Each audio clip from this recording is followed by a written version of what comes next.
नमस्कार, मैं रवीश कुमार। क्या सरकार ने ऐसा कोई आंकड़ा दिया है जिससे पता चलता हो कि पिछले एक साल की महामारी में कितने लोगों की नौकरी चली गई है, कितने लोगों की सैलरी कम हो गई है, कितने लोगों की कमाई आधी से भी कम हो गई है? ऐसे लोगों के जीवन पर क्या असर पड़ा है? लोग ट्विटर से लेकर फेसबुक पर लिख रहे हैं कि उनकी नौकरी चली गई है, घर चलाने के पैसे नहीं हैं। इन बातों पर चिंता छोड़कर बहस हो रही है कि किसे ब्लू टिक मिल रहा है और किसे नहीं मिलना चाहिए। अमेरिका का ब्यूरो ऑफ लेबर स्टैटिस्टिक्स हर महीने बताता है कि कितने लोग बेरोजगार हुए हैं। मई महीने में बेरोजगारी की दर में 0.3% की कमी आ गई। अमेरिका में 93 लाख लोग बेरोजगार हैं इस वक्त। महामारी के पहले यानी फरवरी 2020 में बेरोजगारों की संख्या 57 लाख ही थी। यही नहीं, आपको पता चलता है कि किस समुदाय में बेरोजगारी अधिक है, किसमें कम है। इसी तरह ब्रिटेन में भी सरकार आंकड़े जारी करती है कि मार्च और जून के बीच करीब 6.5 लाख लोगों की नौकरियां चली गईं। वहां के वित्त मंत्री ऋषि सुनक ने माना कि मुश्किल वक्त है, सरकार ने रोजगार की व्यापक योजना बनाई है। ब्रिटेन में हर 3 महीने पर ऑफिस ऑफ नेशनल स्टैटिस्टिक्स आंकड़ा जारी करता है।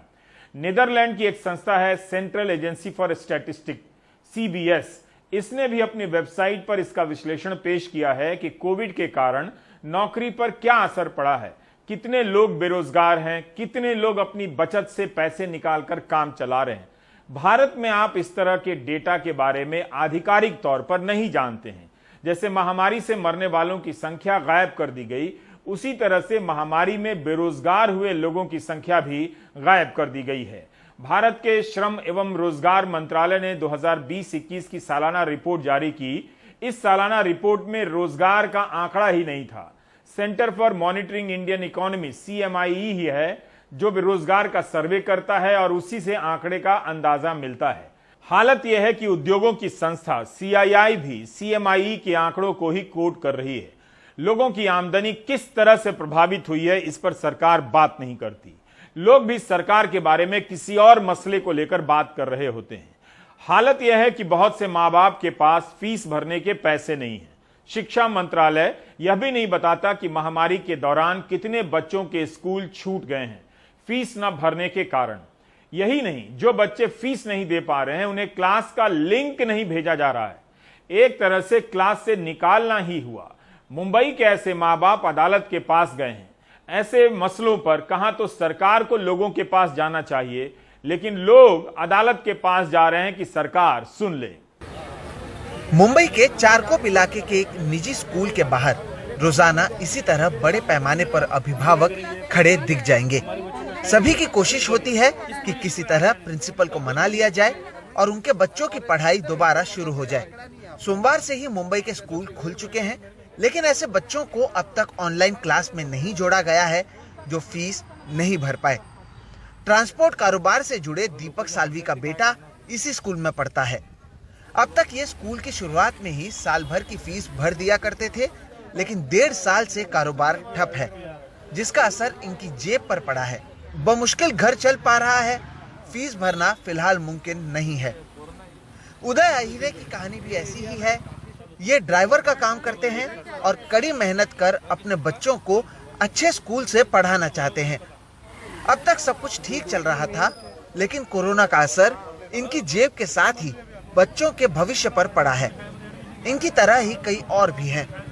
तो हम फी भरने के लिए मना तो करने रहे, हम लोग भरेंगे। अभी सब लोग परेशान हैं, लोगों की नौकरियां गई है, हमारे पास जॉब नहीं है, तो बच्चों का पढ़ाई रोक के आप बच्चों को फी भरने के लिए बोल रहे हैं, तो बहुत गलत बात है। अभी हम लोग को तो परिस्थिति ऐसी है कि मेरी मम्मी खुद कैंसर की वजह से अभी 9 तारीख को ऑफ हो गई है और 1 साल से मेरा वो इलाज चल रहा था। इसके लिए मेरा तो बहुत दिक्कत हो गया। मैंने उनको रिक्वेस्ट बहुत किया, वो बोले हमारे हाथ बंधे हुए, हम लोग को ऊपर से ऑर्डर आता है दादर से, वो जो बोलते हैं वही हम लोग करते हैं। ये लोग की निगेटिव थिंग है, ये लोग अपना तिजोरी भरना चाहते हैं, ये लोग का पैसा चाहिए बस। ये लोग बच्चे की अपना, ये आज का बच्चा कल का फ्यूचर है, ये लोग ये नहीं देख रहा है कल का फ्यूचर खराब कर रहा है। मुंबई के मालवनी इलाके के छोटे से घर में रहने वाली सारा सैयद के 2 बच्चे अंग्रेजी स्कूल में पढ़ते थे। सारा शादियों में जाकर मेहंदी लगाने का काम करती थी, लेकिन 1.5 साल से काम ना के बराबर है। लोगों से राशन मांग कर घर चला रही हैं। जिस स्कूल में इनके बच्चे पढ़ते थे, वहां पिछले साल ये फीस नहीं भर पाई। इन्होंने स्कूल से थोड़ी दिन की मोहलत मांगी, लेकिन हुआ कुछ नहीं। अपनी आर्थिक परिस्थितियों के कारण इन्होंने अपने बच्चों को स्कूल से निकाल दिया। बच्चा अच्छा मार्क्स लेके आते थे मेरे बच्चे, एक तो 87 लाया था, एक 71, अच्छे मार्क्स आते थे दोनों के। दोनों स्कूल टीचर और ट्यूशन टीचर दोनों बोलती थी कि बच्चा पढ़ने में बहुत अच्छा, आपका कोई शिकायत नहीं है। राशन तक दूसरों से हम ले लेके खा रहे, गेहूं पड़े घर में अभी भी, परसों बाजू वाले से राशन कार्ड होता है वो फ्री का गेहूं मंगा के हम लोग ने घर को संभाला है। तो मुंबई के मानखुर्द इलाके में रहने वाली लक्ष्मी कामले अपने घर में इकलौती कमाने वाली हैं। वो सब्जी बेचकर अपना घर चला रही थी। फीस नहीं भर पाई तो इनकी बेटी को कक्षा 6 से कक्षा 7 में नहीं भेजा गया। बेटी अब बिना पढ़ाई के घर पर रहने को मजबूर है। मेरे पास बिल्कुल ही नहीं था तो मैं कहाँ से भरूँ सर। अभी लॉकडाउन में सब अपने अपने प्रॉब्लम बताते हैं, किससे मांगने का। इसके लिए मैं अपना चुपचाप मैं घर पे रुकी मैं क्या बोलो अभी आगे उनको। राज्य के शिक्षा मंत्री वर्षा गायकवाड़ ने ट्वीट कर ये जरूर कहा कि किसी के भी बच्चे की पढ़ाई रोके जाने पर कार्रवाई की जाएगी, लेकिन इसका जमीन पर कोई असर नहीं दिख रहा। साथ ही बढ़ी फीस के खिलाफ बॉम्बे हाईकोर्ट में अब एक PIL भी दाखिल की गई है, जिसकी अगली सुनवाई 22 जून को होगी। इस पूरे मामले का सबसे ज्यादा असर उन लोगों पर पड़ा है जो पहले से ही पिछले 1.5 साल से परेशान थे। शायद शिक्षा ही एक रास्ता था जिसके जरिए वो अपना भविष्य सुधार सकते थे, लेकिन पैसों के चलते अब उन्हें इससे भी वंचित रखा जा रहा है। मुंबई से अशोक महाडिक और कैमरा पर्सन संजय मंडल के साथ Sohit Mishra, NDTV India. Front line में जनवरी में रिपोर्ट छपी है, पत्रिका है कि कोविड के कारण 11वीं 12वीं की 1 करोड़ लड़कियों की पढ़ाई छूटने का खतरा है। मध्यम वर्ग का वो हिस्सा जो रोज और हर महीने की कमाई पर निर्भर था, बुरी तरह सरक कर गरीबी में चला गया है। पेरेंट्स एकता जिंदाबाद, जिंदाबाद, जिंदाबाद, जिंदाबाद। बढ़ी हुई फीस। इन अभिभावकों के बच्चे फरीदाबाद के DAV पब्लिक स्कूल में पढ़ते हैं। इन लोगों ने स्कूल के बाहर प्रदर्शन किया है ताकि फीस माफ हो जाए। नहीं सहेंगे अत्याचार। इसी तरह का प्रदर्शन नागपुर, हैदराबाद, पुणे, गुरुग्राम, मुंबई, सूरत और चंडीगढ़ में भी हो चुका है। कई शहरों में तालाबंदी के दौरान स्कूल की फीस बढ़ाने की खबर आई है, जबकि टीचर शिकायत कर रहे हैं कि उन्हें पूरी सैलरी नहीं दी जा रही है। झारखंड पेरेंट्स एसोसिएशन ने 22 मई को ट्वीट किया है कि राज्य सरकार के आदेश को दरकिनार कर निजी स्कूल मनमाना फीस वसूल रहे हैं। मुख्यमंत्री हेमंत सोरेन संज्ञान लें। 13 जून को नागपुर में संविधान चौक पर पेरेंट्स एसोसिएशन संगठनों ने स्कूलों की बढ़ती फीस के खिलाफ प्रदर्शन किया। उनकी मांग थी कि कम से कम 50% की कमी की जाए। अभिभावकों ने काले कपड़े पहनकर और थाली बजाकर प्रदर्शन किया, ये कहते हुए कि प्रशासन सोया हुआ है।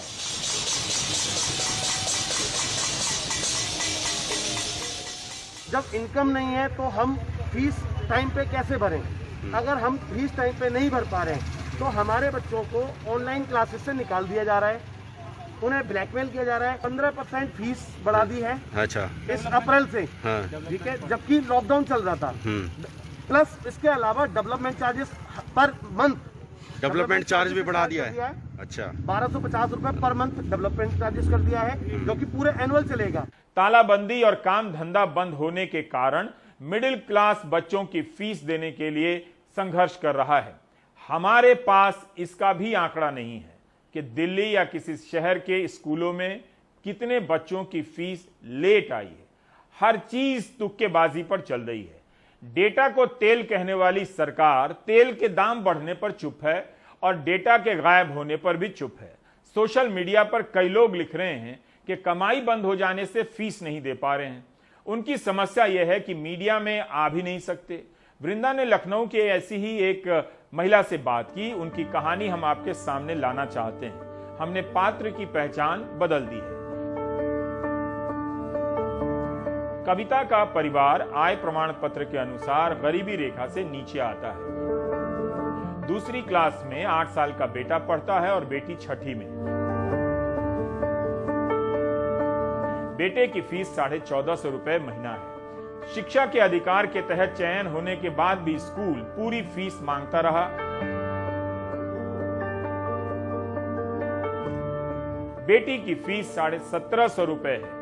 आलम यह है कि ऑनलाइन क्लास के लिए इंटरनेट का पैक खत्म हो जाता है, किताबें नहीं है। पिछले साल से कविता किसी तरह बच्चों को पढ़ा पा रही हैं, देर से ही सही धीरे धीरे फीस चुका रही हैं। लेकिन अब मुश्किल हो गया है। पति होटल में काम करते थे, लेकिन वो काम पिछले साल छूट गया। कविता ट्यूशन पढ़ाती थी, लेकिन लोगों की कमाई कम होने से ट्यूशन से उनकी कमाई घट गई है। हम नहीं जानते कि इस देश में ऐसे कितने परिवार इस तरह के संकट का सामना कर रहे हैं, लेकिन हम यह भी नहीं जानते कि फिर इस देश में आईटी सेल का हिंदू मुस्लिम प्रोपेगेंडा कैसे चल रहा है।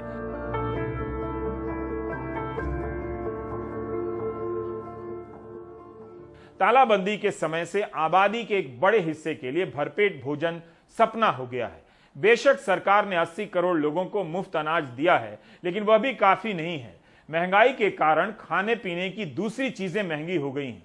पिछले साल तालाबंदी के दौरान दिल्ली सरकार ने 70 लाख ऐसे लोगों को राशन दिया था जिनके पास राशन कार्ड नहीं था। इस बार ऐसे 20 लाख लोगों को राशन देने का फैसला हुआ है। दिल्ली रोजी रोटी अधिकार संगठन इस बात को लेकर कोर्ट गया है कि यह संख्या बढ़ाई जाए, लोगों की हालत ज्यादा खराब है। यह तो बात दिल्ली की है, लेकिन दूसरे राज्यों में इस तरह की बात भी नहीं हो रही है। बोरे थैले सब रात भर से कतार में लगे हैं। पिछले दिनों जिन्हें राशन नहीं मिला वो यहां अपना थैला छोड़ गए हैं। आर्थिक तबाही के प्रतिनिधि बनकर यहां सुस्ता रहे इन झोलों को कुछ भी कहने की जरूरत नहीं है। आप खुद भी पढ़ सकते हैं कि लोगों की आमदनी का क्या हाल हुआ है। जिन्होंने कभी सरकारी राशन की दुकान का रास्ता नहीं देखा वो अपना झोला यहाँ लाइन में छोड़ गए हैं। कंडीशन ऐसे ही है, तभी तो आए नहीं, हमें क्या जरूरत पड़ी थी लेने की।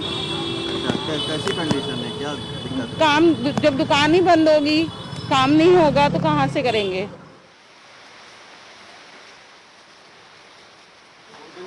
यहाँ पर आधार कार्ड से राशन मिल रहा है।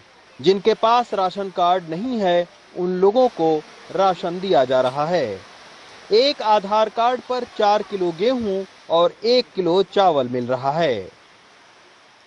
कोरोना की पहली और दूसरी लहर में लोगों के आर्थिक हालात पर क्या असर पड़े हैं, इस पर तमाम सारे रिसर्च आए हैं। जो प्योर रिसर्च है उसका ये कहना है कि जो भारत का मिडिल क्लास है वो 9.9% से सिकुड़कर 6.6% रह गया है। जबकि अजीम जो प्रेम जी यूनिवर्सिटी है उसकी शोध बताती है कि इस कोरोना के संक्रमण की वजह से 10 करोड़ से ज्यादा लोगों के रोजगार छिन गए हैं।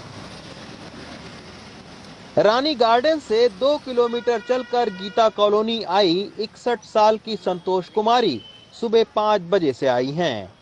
उनके परिवार में 8 लोग हैं।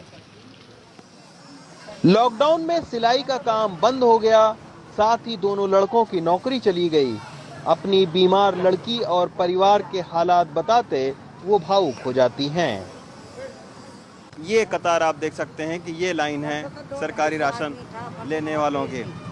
ये आप देखिए माता जी हैं यहाँ पे, संतोष जी, उनके परिवार में 8 लोग हैं। 2 बच्चे हैं, 2 लड़के हैं जो नौकरी करते थे, उनकी नौकरी छूट गई लॉकडाउन में। एक लड़के की जो है वो नौकरी मिली और एक लड़की इनकी ब्लाइंड है।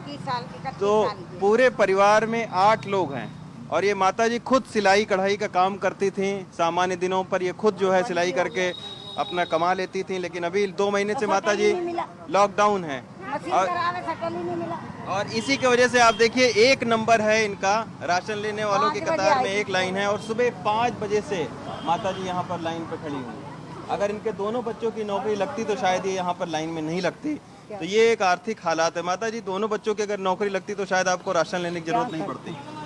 कैसे नौ वो तो करने ही नहीं देते, वो तो बच्चे ऐसे मैंने पढ़ाई भी लिखाई भी सब कुछ क्या करें, नहीं लग पाई। अच्छा, आप भी कुछ काम करती थी सिलाई? हाँ, सिलाई करते, पेटीकोट सिले हमने बहुत, और वो अपना ब्लाउज व्लाउज भी सिल लेते हैं सब। अभी काम बंद पड़ा है? अब तो बंद है बिल्कुल, अब तो कुछ भी नहीं चल रहा। सुबह 5 बजे से यहाँ पे राशन? हाँ, यहीं बैठी हूँ मैं। और कितनी दूर से आई हैं? आई तो मैं गांधीनगर से, वो लड़की बीमार हुई ना, जब से रानी गार्डन चली। रानी गार्डन से कल पैदल आई थी, पैदल चली गई। आज बैटरी वाला मिल गया था तो 20 रुपए में आ गई थी। सरकारी स्कूल में मुफ्त राशन की इस कतार में बड़ी तादाद महिलाओं की है। खुद का मकान है लेकिन बेटा 2 साल से बेरोजगार। लिहाजा 67 साल की बुजुर्ग 10 किलो राशन के लिए 2 दिनों से चक्कर लगा रही हैं। तो माता जी आपको जरूरत है राशन की? मतलब मेरा कोई कमाने वाला नहीं है, आदमी नहीं है। हाँ। तो क्या करूं? आप अकेले? नहीं, बेटा है। तो बेटा क्या काम करता है? कुछ नहीं करता, खाली है, वक्त कमा रहा है। अच्छा। हाँ। इस राशन से माता जी कितना चल जाएगा आपका? देखो समथिंग इज बेटर, जो कुछ मिल जाए। अच्छा। परेशान तो बहुत है भाई। परेशान हैं? हाँ बहुत, आंसू दिखा नहीं सकते जो दिल के है। कोरोना संक्रमण की लहर के प्रभाव पर सरकारी और गैर सरकारी आंकड़े तो आप बहुत पढ़ते हैं, लेकिन ये तकलीफ उनकी है जो इस हालात से रोजाना जूझ रहे हैं। दिल्ली से अशोक महले के साथ रवीश रंजन शुक्ला, एनडीटीवी इंडिया। दिल्ली सरकार ने अपने आर्थिक सर्वे में बताया है कि पिछले साल करीब 70 लाख लोगों को राशन दिया गया जिनके पास कार्ड नहीं थे। इसके अलावा 72 लाख राशन कार्ड धारकों को दिया ही गया। यह संख्या बता रही है कि दिल्ली में तब क्या हालत थी, अब क्या हो सकती है। जहां प्रति व्यक्ति आय देश में गोवा और सिक्किम के बाद सबसे अधिक है, वहीं पर करीब 1.5 करोड़ लोग राशन पर आश्रित हैं। यहां इस बार उतनी ही संख्या को राशन क्यों नहीं देना चाहिए? हमारे देश में जो नेशनल फूड सिक्योरिटी एक्ट है उसके तहत लोगों को राशन कार्ड दिया गया है, लेकिन क्योंकि टारगेटेड पीडीएस है इसलिए सभी को राशन कार्ड नहीं मिला। जिन्हें चाहिए है, जिन्हें राशन की ज़रूरत है, ऐसे बहुत से लोग हैं जिन्हें राशन कार्ड नहीं मिला हुआ है। दिल्ली में केवल 37% लोगों को, 72 लाख लोगों को राशन कार्ड दिया गया है, जबकि लाखों लोग ऐसे हैं जिन्हें राशन की ज़रूरत है। पिछले साल जब लॉकडाउन इंपोज हुआ था तो दिल्ली सरकार ने ई कूपन स्कीम चलाई जिसके तहत ऐसे लोगों को राशन दिया गया जिनके पास राशन कार्ड नहीं है। 70 लाख लोगों को राशन दिया गया था। इस बार दिल्ली सरकार ने सुप्रीम कोर्ट के ऑर्डर के बाद जो गाइडलाइंस इशू की हैं, स्कीम इशू की है, उसमें लिखा है कि केवल 20 लाख लोगों को राशन दिया जाएगा। तो सीधा सवाल ये उठता है कि 50 लाख लोगों का क्या होगा। और अगर हम देखें तो जो डेजिग्नेटेड सेंटर्स हैं वहाँ पर सुबह 5 बजे से लाइनें लग रही हैं और स्टॉक खत्म हो जा रहा है क्योंकि एडिक्वेट नहीं वहाँ पर प्रावधान किया गया है राशन दिए जाने का। साथ ही में गाइडलाइंस जो दिल्ली सरकार ने निकाली है उसके तहत केवल एक बार 5 किलो राशन दिया जाएगा। अब ऐसी महामारी की स्थिति में जहाँ पे लोगों के पास नौकरी नहीं है, इकोनॉमिक रिसेशन हुआ है, ऐसे में एक बार 5 किलो राशन मिलने से लोग कितने समय तक चला सकते हैं। तो बहुत ज़रूरी है कि सरकार राशन लगातार देती रहे हर महीने जब तक कि महामारी के कारण आर्थिक संकट लोगों पर है। अगर हम देखें हमारे देश में अभी 100 मिलियन मेट्रिक टन से ज़्यादा राशन, गेहूं, चावल भरा हुआ है हमारे गोदामों में। ऐसे में कोई कारण नहीं है कि लोगों को जो कि इतने बुरे संकट से गुजर रहे हैं उन्हें भूख से जूझने के लिए छोड़ दिया जाए। अनफॉर्चुनेटली केंद्रीय सरकार ने भी आत्मनिर्भर स्कीम जो पिछले महामारी के संकट में चलाई थी पिछले साल, वो वापस नहीं चलाई है, जिसके तहत 8 करोड़ लोगों को राशन मिलना था जिनके पास राशन कार्ड नहीं है। तो बहुत ज़रूरी है और ये बात सुप्रीम कोर्ट ने भी कही है कि इमीडिएटली केंद्र सरकारें, राज्य सरकारें माइग्रेंट वर्कर्स को, स्ट्रैंडेड वर्कर्स को और अनऑर्गेनाइज्ड सेक्टर में जो काम कर रहे हैं लोग, उन्हें राशन दें जिससे कि उन्हें भूख से जूझना ना पड़े। दिल्ली में अगर आधार कार्ड के आधार पर राशन दिया जा रहा है, लेकिन समस्या है कि सभी जरूरतमंद को क्यों नहीं, जैसा कि पिछली बार दिया गया था। दूसरे राज्यों में भी इसी आधार पर देना चाहिए। हम इस सच्चाई से अब मुंह नहीं मोड़ सकते कि लोग कम खा रहे हैं। महंगाई के कारण सरकारी राशन में जो अनाज मिल रहा है वो काफी नहीं है। केंद्र ने भी दिवाली तक गरीब कल्याण योजना के तहत मुफ्त राशन देने का ऐलान किया है।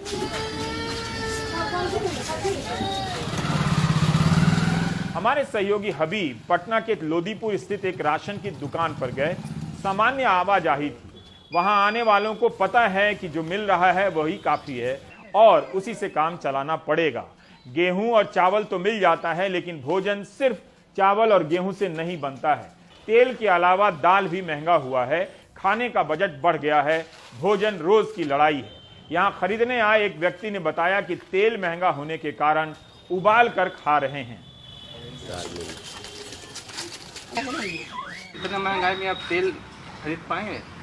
क्या किया जाएगा, तेल नहीं तो थोड़ा सा पानी में उबाल कर ही खाना पड़ेगा, और क्या होगा। जितना जो बंदी में ये सब कारोबार बंद रहेगा तो जितना सक्षम होगा उतना ही खाएगा ना, क्या करेगा। ये जो चावल मिला आप उसको खाएंगे? देखेंगे, किसी तरह बना के खाना ही पड़ेगा। खाली गेहूं में चावल न भरते हैं, और तो सारा सामान तो बाहर से हम किनते हैं सर। अब 10 आदमी है खाने वाला या 1-2 आदमी कमाने वाला, वही से क्या होगा, कुछ नहीं होगा। तेल देखते हैं उतनी ही महंगाई हो गए हैं, हर चीज़ की महंगाई, सब्जी उब्जी उतनी महंगाई हो गए, कुछों के साधने नहीं देखते हैं। गेहूं के पिसाई 4 रुपये गेहूं के पिसाई हो गई, उससे कहाँ चलने वाला। सब चीज तो मोले खरीदते हैं, करुआ तेल मोले है, चीनी मोले है, सब मसाला मोले है, खरीद के खा रहे हैं। अब 5 किलो 10 किलो से क्या होगा। हम लोग बहुत मजबूर में हैं। हम लोग तो कहते हैं सरकार के कि हमने के नौकरी दिया जाए, कुछ में काम लगा दीजिए कि करेंगे खाएंगे बाले बच्चे। कहाँ कुछ दे रहे हैं, 5 किलो 10 किलो दिवा रहे हैं तो उसे क्या होगा, 1 महीना थोड़ा चलता है। गिनती के 1-2 राज्य हैं जहां सभी को राशन दिया जा रहा है, बाकी जगहों पर कोई आधार कार्ड के कारण छूट गया है तो कोई राशन कार्ड के कारण छूट गया है। भरपेट भोजन दूभर हो गया है।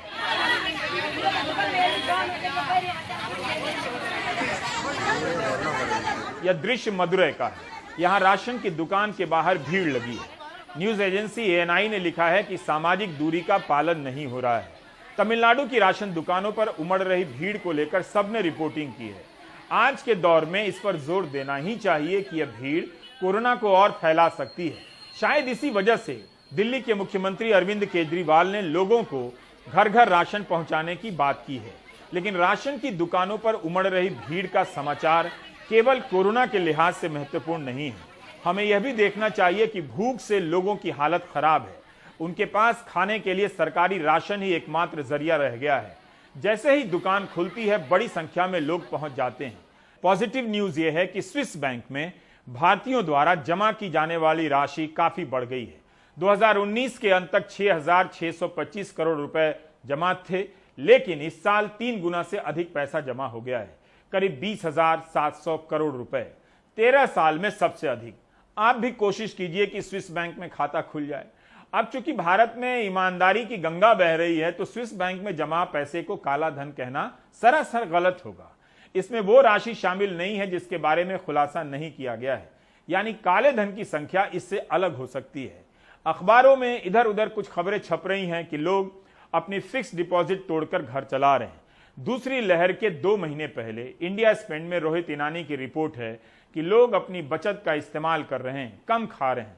रिपोर्ट में बताया गया है कि RBI और आर्थिक सर्वेक्षण के मुताबिक GDP के अनुपात में घरेलू बचत का हिस्सा कम होने लगा है। घरेलू बचत का स्तर 1991 के स्तर पर आ गया है, उससे बस थोड़ा ही अधिक है। इस रिपोर्ट के अनुसार पिछले साल से ही लोग कम खा रहे हैं। जाहिर है इनकी सेहत भी खराब हुई होगी। कमजोरी कई तरह की बीमारियां लाती है।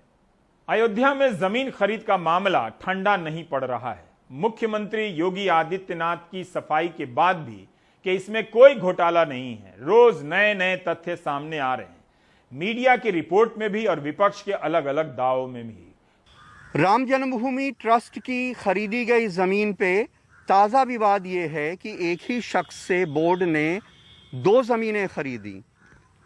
हमारे दाहिने हाथ की तरफ जो ज़मीन खरीदी वो 18.5 करोड़ में खरीदी गई। ये खूबसूरत बाग है। और हमारे बाएं हाथ की तरफ जो ज़मीन खरीदी गई उससे थोड़ी ही कम ज़मीन सिर्फ 8 करोड़ रुपए में खरीदी गई। विपक्ष ये सवाल उठा रहा है कि क्या वजह है कि एक ही शख्स एक ही दिन एक ही जगह मौजूद 2 ज़मीनों को 2 अलग अलग दामों पे बेचता है और बोर्ड उसको ख़रीद लेता है, एक 18.5 करोड़ में, दूसरा 8 करोड़ में। अगर इसकी मालियत और बढ़ा भी दी जाए ज़मीन कम होने की वजह से तो भी इसकी मालियत 9 करोड़ 35 लाख के आसपास जाती है। तो 9 करोड़ 35 लाख और 18.5 करोड़ में तकरीबन 2 गुने का अंतर है। राम जन्मभूमि ट्रस्ट ने इन बागों की 2 खरीद 18 मार्च को एक साथ की। ट्रस्ट ने 6:51 पे 10,370 स्क्वायर मीटर का बाग 8 करोड़ में खरीदा और 7:15 पे 12,080 स्क्वायर मीटर का बाग 18.5 करोड़ में खरीदा। पहले बाग के दाम से दूसरे की कीमत करीब 9 करोड़ 32 लाख हुई। इस तरह दूसरा बाग करीब दूने दाम पे खरीदा गया, यानी सिर्फ 24 मिनट में जमीन की कीमत दूनी हो गई। विपक्ष इन आरोपों के साथ इन खरीदों पे लगातार सवाल उठा रहा है। एक जमीन है 12,080 वर्ग मीटर, एक जमीन है 10,370 वर्ग मीटर, एक जमीन का दाम है 18.5 करोड़ रुपए, एक जमीन का दाम है 8 करोड़ रुपए। ये भ्रष्टाचार है कि नहीं है? अयोध्या में राम मंदिर का विवाद करीब 125 साल बाद हल हुआ है और भगवान राम के भक्त जल्दी उनका मंदिर देखना चाहते हैं। इस विवाद से आम भक्तों से लेके साधु सन्यासियों तक में प्रतिक्रियाएं हुई हैं। इसी तरह से राम जन्मभूमि का मामला जब आया तो जब उसका निष्कर्ष निकलने को कहा तो आपने कई ट्रस्ट को बदल दिया। ऐसे लोगों को बनाया जो भ्रष्टाचारी थे, जिसके लिए आपको खरीदनी पड़ रही है। चंपत राय को कौन जानता था? ये कौन आदमी है, क्या है? राम जन्मभूमि ट्रस्ट के सचिव चंपत राय कहते हैं कि राम मंदिर के आसपास से कुछ मंदिरों और मकानों को हटाना पड़ रहा है। जिन्हें हटाया जा रहा है उनकी पसंद की जमीनें उसके एवज में दूसरी जगह दी जा रही हैं। ये जमीन भी उसी के लिए खरीदी गई है।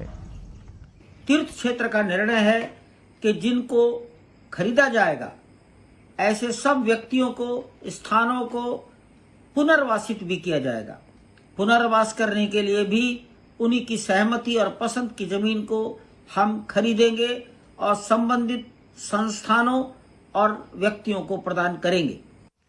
किशोर कुमार साहब का एक गाना है कि देखो ऐ दीवानों ये काम ना करो, राम का नाम बदनाम ना करो।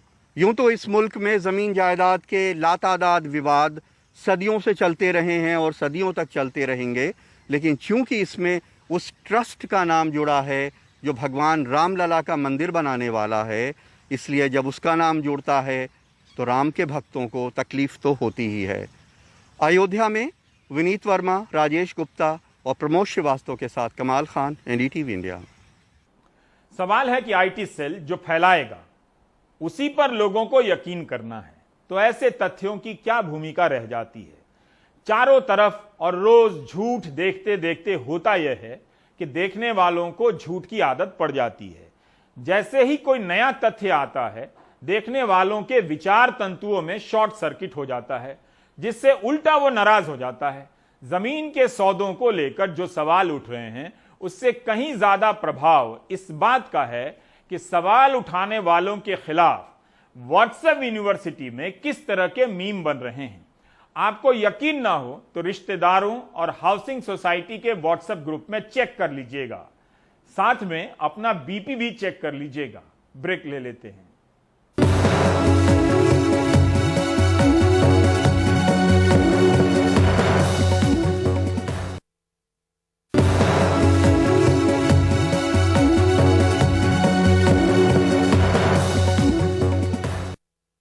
देश में सोयाबीन का सबसे बड़ा उत्पादक है मध्य प्रदेश, लेकिन इस साल सोयाबीन बीजों का संकट गहरा गया है।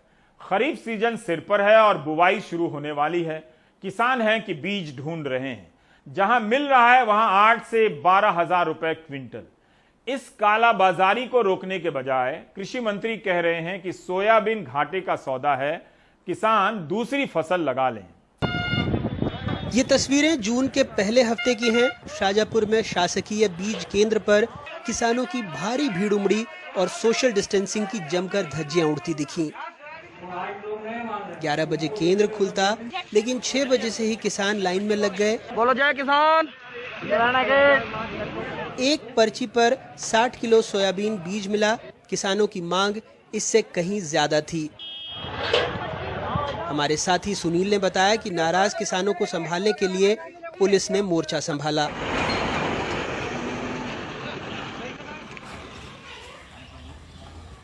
खरगोन जिले से आसिफ खान बता रहे हैं कि खरीफ सीजन को लेकर किसानों ने तैयारियां शुरू कर दी।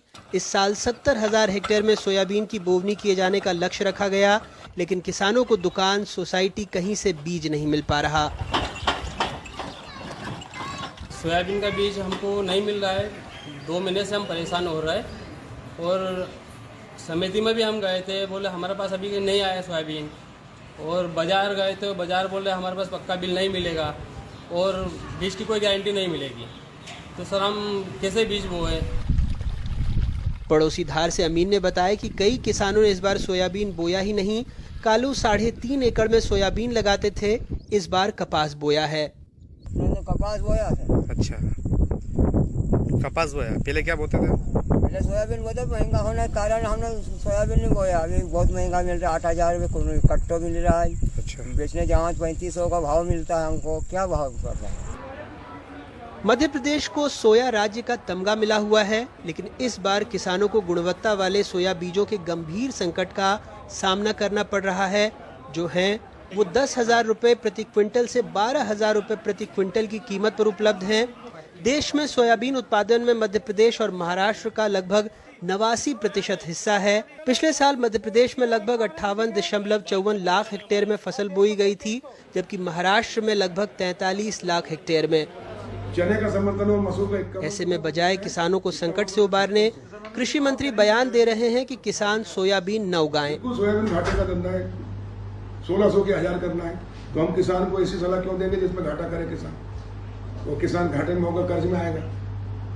और इसलिए किसान को खेती करना चाहिए। मैं किसान हम भी कर रहे हैं, लेकिन परिवर्तन करते रहना चाहिए। देखो पहले सोयाबीन नहीं था, पहले कपास होता था। तो जब हमको दिख रहा है कि हम लागत हमारी 1600 लग रही है, आमदनी 1000 की होगी, तो अपने पेड़ पे कुल्हाड़ी क्यों मारेंगे? जनता को बहुत नुकसान है। अगर आज सही समय पर किसानों को बीज पर्याप्त मात्रा में अगर नहीं मिल पा रहा है, तो फिर वो आने वाले समय में इसकी पैदावारी कम होगी। पैदावारी कम होने के कारण जो तेल जो आज 170 रुपये लीटर में मिल रहा है, यही तेल कल 250 रुपये लीटर में मिलेगा। सवाल तो है, अगर बीज की गुणवत्ता कम हो रही है तो सरकार बेहतर गुणवत्ता वाले बीजों को क्यों विकसित नहीं कर सकती, जबकि उसके पास कई कृषि विश्वविद्यालय और बीज अनुसंधान संस्थान हैं। कृषि विशेषज्ञ मानते हैं कि जेनेटिक प्योरिटी की दलील देकर सोयाबीन में जीएम बीज के एंट्री के लिए जमीन तैयार हो रही है। मुझे तो शंका जा रही है कि जो मध्य प्रदेश सरकार है वो जीएम लॉबी के साथ मिल गई है। जो मध्य प्रदेश सोया स्टेट था, जिसमें सोयाबीन का बीज नॉन जीएम हमारा चल रहा था, उसे डिस्ट्रॉय करके अब जीएम क्रॉप को इंट्रोड्यूस करना चाह रही है। मध्य प्रदेश में बीज की कमी खतरनाक स्तर तक पहुंच गई है और शायद इसलिए सरकार खरीफ सीजन में दूसरे फसलों का रकबा बढ़ाने की बात कह रही है। लेकिन ये लगभग वैसा ही है जैसे कबड्डी के किसी खिलाड़ी को रातों रात फुटबॉल के मैदान में उतार दिया जाए और उनसे नतीजों की उम्मीद की जाए। जानकार ये भी मानते हैं कि इससे तेल की कीमतें बढ़ेंगी और कहीं ना कहीं जीएम बीज लॉबी को न्योता देने की भी बात रहेगी।